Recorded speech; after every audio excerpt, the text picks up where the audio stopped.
One day, great crowds followed Jesus to a remote place beside the sea. Jesus, with his kind and gentle face, had deep compassion on them all. The people came from many towns to hear him and to be healed. Jesus welcomed them and taught them about the kingdom of God. He healed the sick among them, and he blessed the little children. All day long the crowds listened, and no one wanted to leave. As evening drew near, the disciples came to Jesus with concern. "This is a remote place," they said, "and it is already getting quite late. Send the crowds away so they can go and buy food in the villages."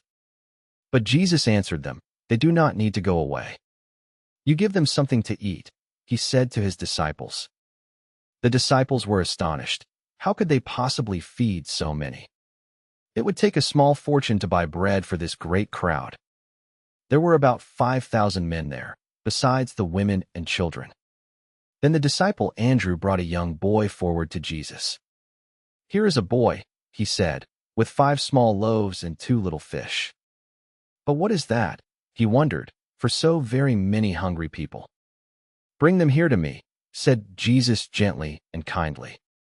The boy gave his small lunch to Jesus with a generous open heart.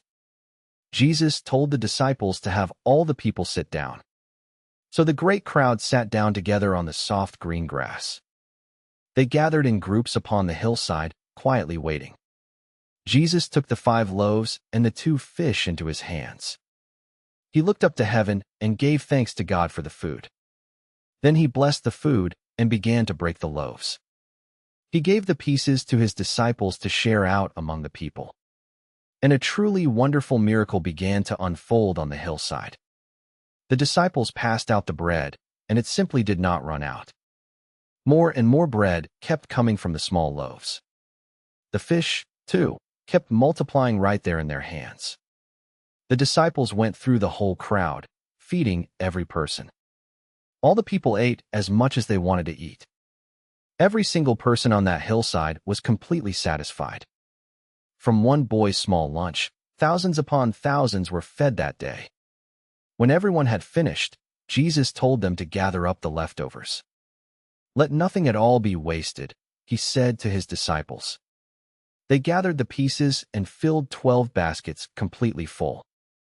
There were far more leftovers than the little meal had begun with. The people were amazed at the great miracle they had all seen. "Truly," they said, "this is a prophet sent to us from God." Jesus had shown that God can do so much with even a little, and that when we give what we have, he can bless it beyond all measure.